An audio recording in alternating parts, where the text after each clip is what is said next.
नमस्कार दोस्तों, स्वागत है आपका हमारे चैनल टेल्स बाय यशु पर। यहाँ पर आपको मिलेंगी अनोखी और रोचक कहानियाँ। अगर आपको हमारी कहानियाँ पसंद आती हैं तो कृपया करके हमारी वीडियो को लाइक करें, इसको अपने दोस्तों के साथ शेयर करें और अगर आप इस चैनल पर नए हैं तो कृपया करके सब्सक्राइब करें। आपका हमारे चैनल पर विजिट करने के लिए बहुत बहुत धन्यवाद।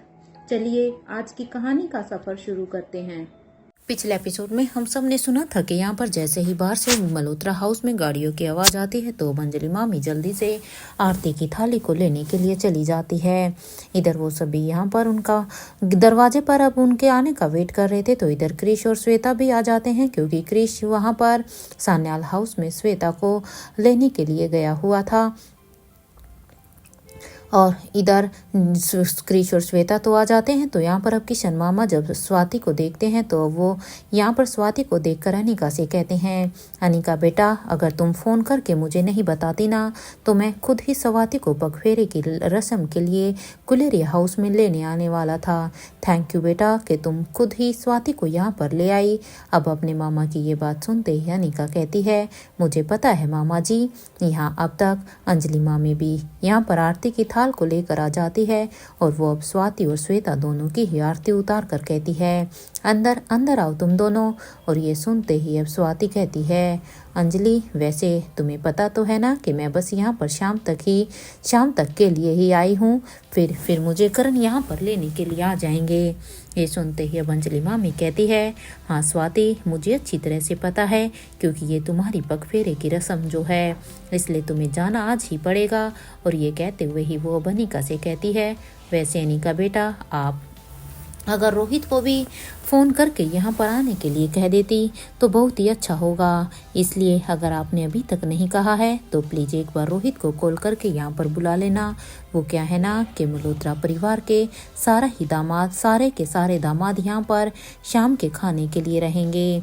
अगर रोहित मारवा भी यहाँ पर होंगे तो हमें और भी अच्छा लगेगा, क्योंकि बस शाम को शायद रोहित ही नहीं हो पाएंगे, इसलिए उन्हें भी मेरी तरफ से इनवाइट करना।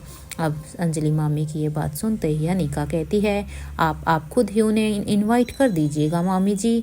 और वैसे भी मैं और पापा तो यहाँ पर माँ और आलिशा को छोड़ने के लिए ही आए थे।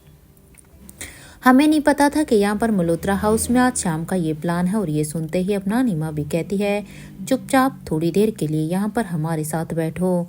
क्या जब भी आती हो तो इस लड़की के काम ही ख़त्म नहीं होते हैं। अरे अगर आई हो तो कम से कम अब शांति से तो बैठो। नानी माँ की ये बात सुनते ही अब अनिका कहती है, लेकिन नानी माँ, अब इससे पहले अनिका कुछ भी कहती, अब उसकी इस बात पर अब यहाँ पर शीला कहती है, अरे अनिका, इतनी भी क्या बिजी हो तुम, हाँ, कि कुछ देर के लिए हम लोगों के साथ नहीं रह सकती हो। शीला की ये बात सुनते ही अब अनिका कहती है, कुछ नहीं, बस मुझे कुछ ज़रूरी काम है, हम शाम को आ जाएंगे दोबारा से। और ये सुनते ही भी यहाँ पर किशन मामा कहते हैं, अरे अरे अनिका, ऐसे कैसे, कुछ चाय पानी कॉफ़ी तो कुछ तो ले लो, या जूस ही ले लो। इस बात पर अब धनंजय पीरामल कहते हैं, बस कुछ भी नहीं, थैंक यू सो मच। और ये कहने के बाद अब वो अनिका की तरफ देखते हैं और कहते हैं, अनिका बेटा, अब हमें देखो यहाँ से चलना चाहिए, क्योंकि नहीं तो हम लेट हो जाएंगे।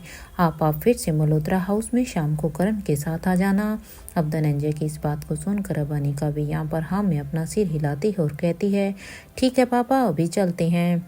इतना कहने के बाद अब धनंजय पीरामल और अनिका ये दोनों ही यहाँ पर सभी से विदा लेते हैं और इन सबको बाय बोलकर अब वो अपनी गाड़ी की तरफ बढ़ जाते हैं।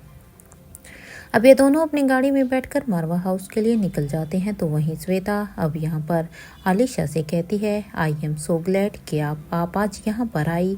मैं बता नहीं सकती कि माँ आज आपको यहाँ देखकर कितनी खुश हूँ। इस बात पर अब आलिशा कहती है, हाँ, वो रात में हमें पेरिस के लिए निकलना है ना, तो हमने सोचा कि आप सभी से मिलते हुए चलें, क्योंकि फिर तो पता नहीं दोबारा से इंडिया में कब आना होगा। वैसे भी ये पहली बार है जब हम इतने दिनों तक अपने देश को छोड़कर हम यहाँ पर रह रहे हैं। इधर यहाँ पर ये उसकी इस बात को सुनने के बाद अब यहाँ पर श्वेता कहती है, क्या सच में आजा आप ही यहाँ से चली जाएंगी। श्वेता की इस बात को सुनकर अब आलिशा कहती है, हाँ वो क्या है ना, अब हमें जाना होगा, बहुत समय हो गया है हमें यहाँ पर रुके हुए। अब इससे पहले श्वेता कुछ भी कहती कि अब यहाँ पर अंजलि मामी बीच में ही कहती है, इतनी इतनी जल्दी क्यों जा रही हो। अंजलि मामी की इस बात पर अब आलिशा कहती है, हम काफ़ी वक्त से यहीं पर ही तो रुक गए हैं ना। यहाँ नानी माँ अब स्वाति और श्वेता से कहती है, तुम दोनों एक बार मेरे साथ आओ।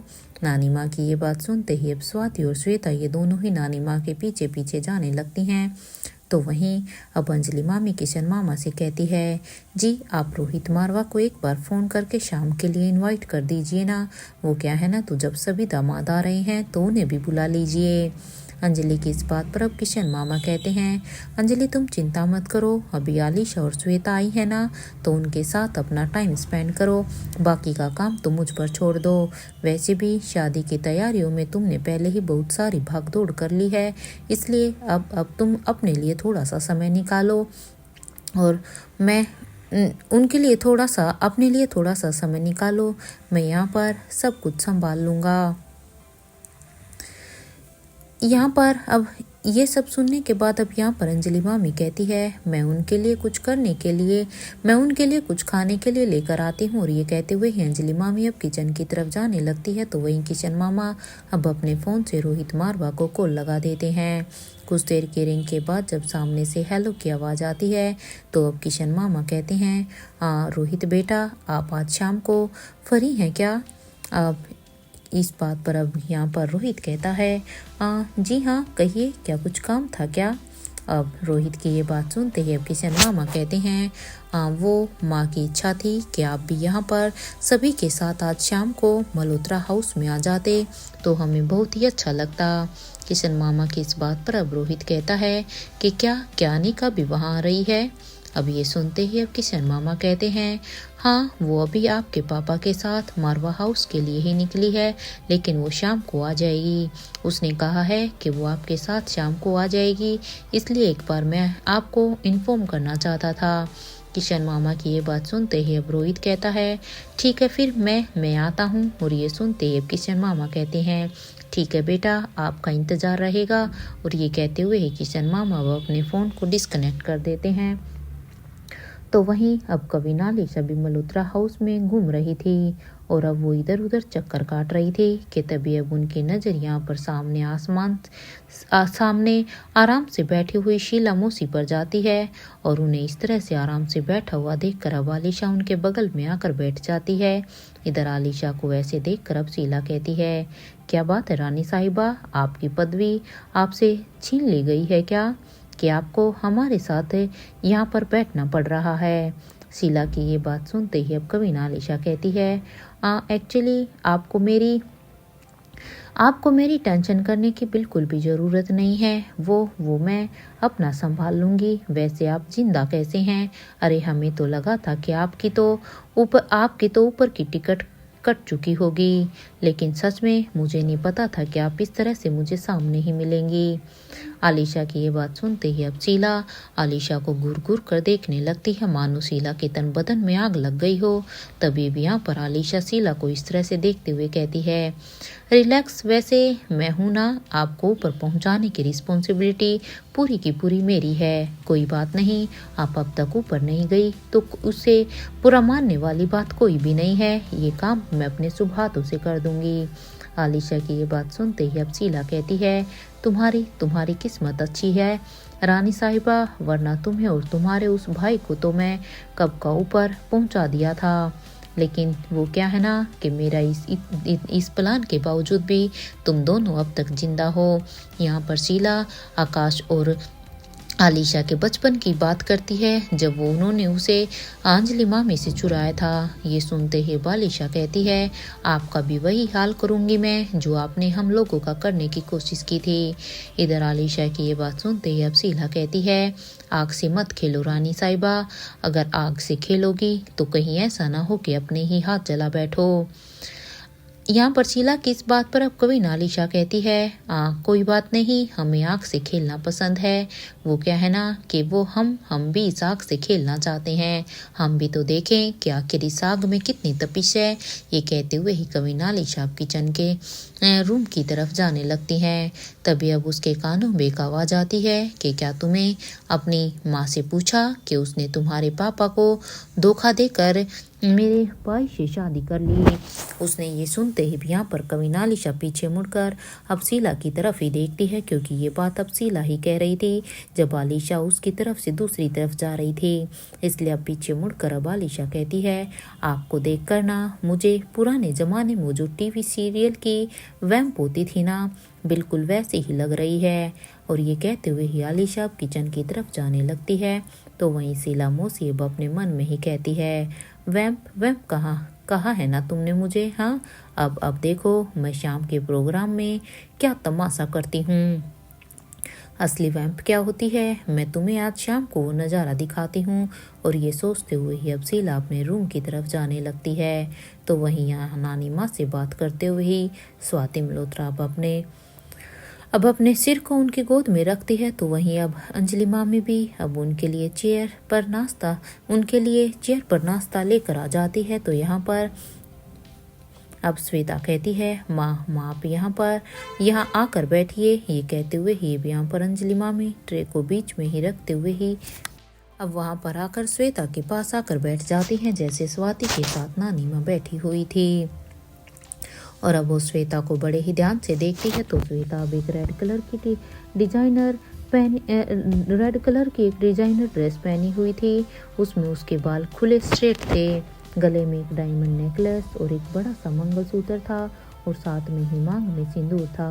और उसके हाथों में श्वेता ने यहाँ पर जो चूड़ा पहना हुआ था। अपनी बेटी को अब ऐसे सजा हुआ देखकर अब अंजलि मामी की आंखों में एक नमी सी आ जाती है। वो श्वेता के इस रूप को देखकर फिर से थोड़ी सी इमोशनल हो गई थी। और अब वो यहाँ पर इमोशनल होते हुए कहती है, तुम खुश तो हो ना श्वेता। अब अपनी माँ की ये बात सुनते ही अब यहाँ पर इससे पहले श्वेता कुछ भी कहती, लेकिन अब ये सुनकर स्वाति कहती है, अभी श्वेता ने वहाँ पर एक रात भी नहीं बिताई है अंजलि, और तुम अभी से ही ये सब पूछने लग गई। स्वाति की ये बात सुनते ही अंजलि मामी कहती है, वैसे तुम दोनों के चेहरे का ग्लो बता रहा है कि तुम दोनों अपनी लाइफ में कितनी खुश हो। ये सुनते ही अब यहाँ पर श्वेता अंजलि मामी की गोद में अब अपना सिर रख देती है। तो यहाँ पर अब अंजलि मामी श्वेता के सिर पर अपना हाथ फेरते हुए ही कहती है, माँ आप खुश हो ना। इस बात पर अब नानी माँ कहती है, हाँ आज मैं सच में बहुत ही खुश हूँ। यहाँ पर अब वो सभी बातें कर ही रहे थे। तो वहीं दूसरी तरफ मारवा हाउस में धनंजय पीरामल और अनिका ये दोनों भी अब तक मारवा हाउस में पहुँच जाते हैं। तो वहीं अनिका अब वहाँ पर आने के बाद अब प्रीति से कहती है, प्रीति चलो एक बार मेरे साथ आओ। अनिका की ये बात सुनते ही अब प्रीति भी कहती है, ठीक है दीदी। और यहाँ अनिका और प्रीति दोनों ही अब अनिका के रूम की तरफ जाने लगती है। वहाँ आने के बाद वो दोनों ही बाथरूम के रास्ते से सीधा ही सीक्रेट लैब में आ जाती हैं। और यार सीक्रेट लैब में आने के बाद अब अनिका प्रीति से कहती है, प्रीति लास्ट तुमने चेक किया था ना, तो क्या अपडेट थी इनकी। इस बात पर अब प्रीति कहती है, दीदी उस वक्त वो बेहोश थे, मेरे ख्याल से हमें यानी से इसके बारे में बात करनी चाहिए। प्रीति की ये बात सुनते ही अब अनिका भी अब उस रूम की तरफ ही जाने लगती है जहाँ पर अब प्रोफेसर वांगापटू लेटे हुए थे। अब उस रूम में जाने के बाद अनिका अब उन्हें अच्छे से फिर से एग्जामिन करने लगती है। तो वहीं अब तक एनी भी वहीं पर ही उस रूम में ही आ जाती है। जब एनी वहाँ पर आती है तो वो कहती है, मैडम ये इनकी ब्लड टेस्ट रिपोर्ट है। एनी की ये बात सुनते ही अब अनिका एनी से उस रिपोर्ट को ले लेती है। और अब वो कहती है, क्या जॉन ने भी इनका ब्लड टेस्ट किया है, जैसा एक बार पहले भी किया था। ये सुनते ही एनी कहती है, मैडम उसने मेरे ब्लड सैंपल लेने के 1 घंटे के बाद ब्लड सैंपल लिया है, वो अपने काम में अभी भी लगा हुआ है। एनी की ये बात सुनते ही अब अनिका कहती है, ठीक है एनी। और यहाँ पर अब अनिका रिपोर्ट को पढ़ने लगती है। और अब वो इस रिपोर्ट को पढ़ते हुए कहती है, एक बार बस वो मेडिसिन हमारे हाथ लग जाए, उसके बाद तो शायद हम कुछ कर सकते हैं। अनिका की ये बात सुनते ही अब प्रीति कहती है, दीदी क्या मैं इनका एक्यूपेंचर ट्रीटमेंट शुरू कर दूं? क्या वो इनके लिए भी ठीक होगा? ये सुनते ही अनिका कहती है, हाँ प्रीति कर सकती हो, लेकिन हाँ एक बात याद रखना, हर ट्रीटमेंट के बाद इनका ब्लड टेस्ट करना हमारे लिए बहुत ही ज़रूरी है, क्योंकि इनके ब्लड टेस्ट के अकॉर्डिंग ही हमें पता चलेगा कि एक्यूपेंचर का इनके शरीर में कितना असर है कितना नहीं। अगर आगे चलकर कोई भी प्रॉब्लम हुई तो हम आगे के लिए उसके लिए पहले से ही तैयार रहें। और हाँ, अगर तुम्हें कोई भी कन्फ्यूजन हुई तो प्लीज़ इसके लिए राजलक्ष्मी से तुम हेल्प ले सकती हो। और हाँ, यहाँ पर एनी भी तो है और साथ के साथ जॉन भी है, तो तुम अपने इस काम में इन दोनों की भी हेल्प ले सकती हो। अनिका की ये बात सुनते ही अब प्रीति कहती है, ओके दीदी, वैसे मेरे ख्याल से अब आपको रेडी हो जाना चाहिए। वो आपको जीजू को मल्होत्रा हाउस के लिए भी तो जाना है ना। मेरी मानो तो उन्हें मना ही लेना इस बार। और हाँ, पेरिस जाने से पहले थोड़ा सा एक दूसरे के साथ क्वालिटी टाइम भी स्पेंड कर लेना। प्रीति की ये बात सुनते ही अब अनिका प्रीति के सिर पर अब टपली मारते हुए कहती है, प्रीति तुम अपने काम पर फोकस करो, मैं अपना संभाल लूँगी। और हाँ, मुझे हर बार प्रोफेसर वांगापट्टू की रिपोर्ट चाहिए। ये सुनते ही अब प्रीति कहती है, ओके बॉस। और ये कहते हुए ही प्रीति अब अपने काम में लग जाती है। तो वहीं अनिका अब अपने मन में कहती है, क्या मुझे एक बार इंस्पेक्टर अब्बास से भी बात करनी चाहिए या नहीं? वैसे तो मुझे अच्छी तरह से पता है कि वो अपना काम अच्छी तरह से करेंगे, इसमें कोई भी शक नहीं है, क्योंकि उनके जैसा वफादार ऑफिसर मैंने नहीं देखा है। लेकिन फिर भी क्या मुझे उनसे बात करनी चाहिए? और ये सोचते हुए ही अनिका अपने मन में कहती है, एक मिनट, इतना वक्त हो गया है, पूरी शादी हो गई है, लेकिन ये रेखा मौसी कहाँ है? वो तो कहीं दिखाई ही नहीं दी। मुझे इस बारे में एक बार मिस्टर मारवा से भी बात करनी ही होगी, शायद उन्हें उनके बारे में कुछ पता हो। यहाँ अनिका को अपने ख्यालों में इस तरह से देखकर, क्योंकि अनिका यहाँ अपने ख्यालों में वहीं पर ही खड़ी हुई थी, तो अनिका को ऐसे देखकर अब प्रीति फिर से कहती है, क्या हुआ है दीदी, सब ठीक तो है ना? आप अभी तक गई नहीं? प्रीति की इस बात पर अब अनिका कहती है, हाँ प्रीति सब ठीक है, तुम बस अपना काम करो, मैं चलती हूँ। अब अनिका की इस बात पर प्रीति कहती है, ओके दीदी, बाय, टेक केयर। यहाँ अनिका अब उस रूम से निकलकर अपने रूम की तरफ जाने लगती है, तो वहीं प्रीति भी अब अनिका के दिए हुए उस काम में लग जाती है। कुछ देर के बाद अनिका अब अपने रूम में जब पहुँचती है तो वो अब अपने कबर्ड से अब अपने लिए एक साड़ी को चूज करने लगती है। और अब उन्हें पता था कि वैसे तो वो जानती थी कि रोहित को वो हर रंग में पसंद है, लेकिन आज फिर भी अब वो रोहित के फेवरेट कलर ही पहनना चाहती थी। इसलिए आज वो अपनी एक साड़ी को निकाल कर बाथरूम में लेकर चली जाती है। तो वहीं अब तक रोहित भी यहाँ पर अपने कमरे की तरफ ही जा रहा था कि तभी अब उसे सामने से यहाँ पर नताशा आती हुई दिखाई देती है। जिस तरफ से नताशा रोहित को गुस्से से देख रही थी, उसे देखकर अब रोहित कहता है, क्या हुआ है? आप ठीक तो है ना? क्योंकि नताशा के चेहरे पर साफ साफ गुस्सा दिखाई दे रहा था। रोहित की इस बात पर अब नताशा कहती है, मेरे रूम में चलो रोहित, मुझे तुमसे कुछ जरूरी बात करनी है। नताशा की ये बात सुनते ही अब रोहित कहता है, अगर इम्पोर्टेंट ना हो तो क्या हम बाद में बात कर सकते हैं, क्योंकि अभी मुझे कुछ जरूरी काम है। रोहित की इस बात पर अब नताशा कहती है कि यशवंत मल्होत्रा स्पेशल डिपार्टमेंट के हेडक्वार्टर में है ना? मुझे सच बताना रोहित, देखो मुझसे झूठ बोलने की बिल्कुल भी कोशिश मत करना। नताशा की ये बात सुनते ही रोहित तो बस फटी हुई आंखों से ही नताशा को ही देख रहा था कि आखिर नताशा को यशवंत के बारे में कैसे पता चला।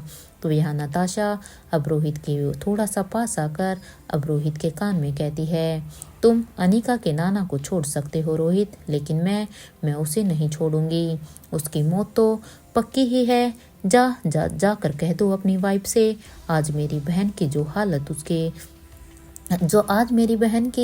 हालत है ना, उसके जिम्मेदार सिर्फ दो लोग हैं। एक तो वो यशवंत मल्होत्रा है और दूसरा तुम।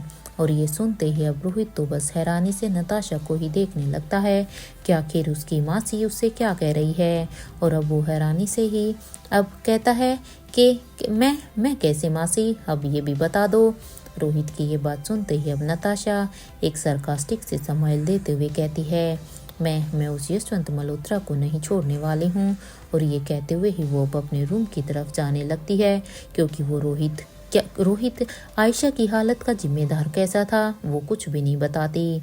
तो वहीं यहाँ पर अब रोहित अपने मन में ही उसके जाने के बाद सोचता है, आखिर मैं कैसे अपनी माँ की इस हालत का जिम्मेदार हूँ। मैंने क्या किया है? मुझे मासी से इसके बारे में सच जानना ही होगा कि आखिर वो कहना क्या चाहती थी। लेकिन कहते कहते वो पूरी की पूरी बात बताकर भी नहीं गई। इवन उन्हें तो मुझे हिंट भी नहीं दिया। मुझे इसके बारे में मौसी से बात करनी होगी।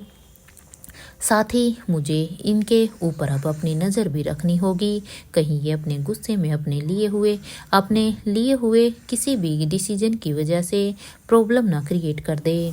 और ये सोचकर ही अब रोहित अपने रूम की तरफ जाने लगता है। और साथ ही साथ वो यही सोच रहा था कि आखिर कभी अवंतिका ने इन सभी की मौत कैसे डिसाइड की होगी, क्योंकि यशवंत मल्होत्रा की मौत के बारे में तो सबको पता चल गया था, लेकिन अभी बाकी सभी के बारे में किसी को कुछ नहीं पता था। इसलिए वो सोचता है कि मुझे इस बारे में एक बार नाना जी से बात करनी चाहिए, शायद नाना जी मुझे इसके बारे में सब कुछ बता सकें। या इधर अपने ख्यालों में ही रोहित को अभी इस बात का भी एहसास नहीं होता है कि वो कब अपने कमरे में आ गया। और वो जैसे ही अपने कमरे में आता है तो वो देखता है कि मिरर के सामने तो यहाँ पर अनिका रेडी हो रही थी। अनिका को इस तरह से रेडी होता हुआ देखकर रोहित अब अपना दिल एकदम से ही हार जाता है और वो बस अनिका को ही देख रहा था। तो वहीं अनिका अपनी आंखों में अभी काजल लगा रही थी और जैसे ही उसकी नज़र अब मिरर के सामने रोहित पर जाती है तो अनिका कहती है, मिस्टर मारवा, मैंने आपके कपड़े भी निकाल दिए हैं, आप बस जल्दी से जाकर रेडी हो जाइए, फिर हमें मल्होत्रा हाउस भी तो जाना है। अनिका की ये बात सुनते ही रोहित अब अपने सेंस में आता है, क्योंकि अनिका को इस तरह से तैयार होता हुआ देखकर मानो रोहित की पुराने ख्यालों में चला गया हो। और अब अपने सेंस में आकर रोहित कहता है, हाँ अनिका, मुझे बस 15 मिनट दो। और ये कहते हुए ही रोहित अब बेड से अपने कपड़े उठाकर बाथरूम में शावर लेने के लिए चला जाता है। तो वहीं रोहित के जाने के बाद अब अनिका भी पूरी तरह से अब रेडी हो जाती है, क्योंकि अनिका ऑलमोस्ट तो रेडी हो ही चुकी थी। और वही अनिका भी यहाँ पर अपनी सोच में थी कि आखिर कैसे दिखती होगी कविन अवंतिका, क्योंकि अनिका के दिमाग में तो बस अब कविन अवंतिका को लेकर ही बहुत सारे सवाल थे। और कैसी होगी वो, या अनिका भी अपने ही ख्यालों में थी कि तब तक रोहित भी शावर लेकर आ जाता है और अब वो मिरर के सामने रेडी होने लगता है। कुछ देर के बाद अब जैसे ही वो दोनों रेडी हो जाते हैं तो रोहित अब यहाँ पर परफ्यूम लगाने लगता है और अब उसके बाद अब वो अनिका से कहता है, मेरे ख्याल से अब हमें चलना चाहिए अनिका। रोहित की ये बात सुनते ही अनिका भी अपने सेंस में आती है और वो कहती है, जी मिस्टर मारवा, चलते हैं। और ये कहते हुए ही अनिका अपनी जगह से उठकर जाने लगती है। तो जब वो पीछे मुड़कर कहती है, क्या हुआ है मिस्टर मारवा, आज आपको कोई शरारत नहीं करनी है, क्योंकि अनिका अच्छी तरह से जानती थी कि अनिका जब भी तैयार होती थी तो ऐसा कोई भी दिन शायद नहीं गया हो जब रोहित अनिका को देखकर उसके दिमाग में कोई शरारत न आए। अनिका की इस बात पर अब रोहित कहता है, नहीं अनिका, वो एक्चुअली क्या है ना कि तुम्हें मेरा कुछ भी करना अच्छा नहीं लगता है ना। अब मैंने सोच लिया है अनिका कि अब मैं तुम्हें मैं जैसा पसंद हूँ अब मैं वैसा ही रहूँगा। अब मैं अपनी तरफ से कुछ भी नहीं करने वाला हूँ। और ये कहते हुए रोहित अब आगे बढ़ जाता है। तो यहाँ पर अनिका रोहित को इस तरह से देखकर अब अपने मन में कहती है, मिस्टर मारवा, आप तो मेरे बिना कहे ही मेरे मन की बात जान लेते थे ना, तो अभी क्या हो गया है आपको समझ में नहीं आ रहा है क्या? कैसे मनाऊं मैं आपको? मैं इस तरह से आपको नाराज छोड़कर पेरिस भी तो नहीं जा सकती हूँ ना मिस्टर मारवा। और ये सोचते हुए ही अनिका अब अपने रूम से बाहर निकल जाती है। तो जब वो यहाँ से अपने कमरे से बाहर निकलती है तो उसके कानों में अब सुहासिनी मारवा की आवाज़ आती है, जो कि कह रही थी, मैंने कह दिया है ना कि तू राजमहल नहीं जाएगा। और ये सुनते ही अनिका जब रेलिंग से नीचे देखती है तो वहाँ पर अब दादी माँ गुस्से में धनंजय पीरामल को देख रही थी, क्योंकि दादी माँ ये बात धनंजय पीरामल को कह रही थी। ये देखकर अब अनिका जल्दी से एलिवेटर की तरफ जाती है और अब वो जल्दी से ग्राउंड फ्लोर के बटन को प्रेस कर देती है। कुछ देर के बाद वो जैसे ही नीचे पहुंचती है तो उसके कानों में अब फिर से आवाज़ आती है कि आप मुझे राजमहल की जिम्मेदारी निभाने से नहीं रोक सकती हैं। वो मेरा घर है, इसलिए आप मुझे वहाँ जाने से नहीं रोक सकती। अब ये धनंजय की इस बात पर अब सुहासिनी मारवा कहती है, नहीं नहीं, वो तुम्हारा घर बिल्कुल भी नहीं है, ये तेरा घर है, ये मारवा परिवार तेरा परिवार है और तू मेरा बेटा है। अब अपनी माँ की ये बात सुनते ही धनंजय पीरामल कहते हैं कि मैं एक ही बात बार बार आपको नहीं समझा सकता हूँ। मेरी माँ का नाम कविनवंतिका है, ना कि सुहासिनी मारवा। और ये कहते हुए ही अब यहाँ पर धनंजय दूसरी तरफ मुँह करके खड़ा हो जाता है। तो इधर धनंजय की इस बात को सुनकर अब सुहासिनी मारवा कहती है, तुम सिर्फ 4 साल के ही थे धनंजय, जब वो तुम्हें छोड़कर चली गई थी। अपनी माँ की ये बात सुनते ही अब धनंजय पीरामल गुस्से से बस सुहासिनी मारवा को ही पलट कर देख रहे थे। इधर अपने सामने रखे हुए फ्लावर वास को वो अपने हाथ में उठा लेते हैं और अब वो उसे गुस्से से नीचे फेंकते हुए कहते हैं, वो मुझे छोड़कर नहीं गई थी, अरे उन्हें मुझसे दूर कर दिया गया था, और वो भी ज़बरदस्ती। और हाँ, हो ना हो इसमें आपके पति भी जरूर शामिल होंगे, क्योंकि मुझे अब संदेह हो रहा है कि ये काम आपके पति का भी होगा। अब धनंजय की ये बात सुनते ही सुहासिनी मारवा गुस्से में कहती है, क्या सबूत है तुम्हारे पास धनंजय? हाँ, और बोलने से पहले ये सोच लो कि तुम अपने पापा पर इल्ज़ाम लगा रहे हो। तुम किसी ऐसे वैसे इंसान पर इल्ज़ाम नहीं लगा रहे हो, तुम्हारे पापा ऐसा कभी भी कुछ भी नहीं कर सकते हैं। अपनी माँ की ये बात सुनते ही अब धनंजय पीरामल कहते हैं, आपके पति अपने अलावा किसी और के बारे में सोच भी नहीं सकते हैं। अरे वो क्या क्या सोच सकते हैं ये तो मुझे अच्छी तरह से पता है।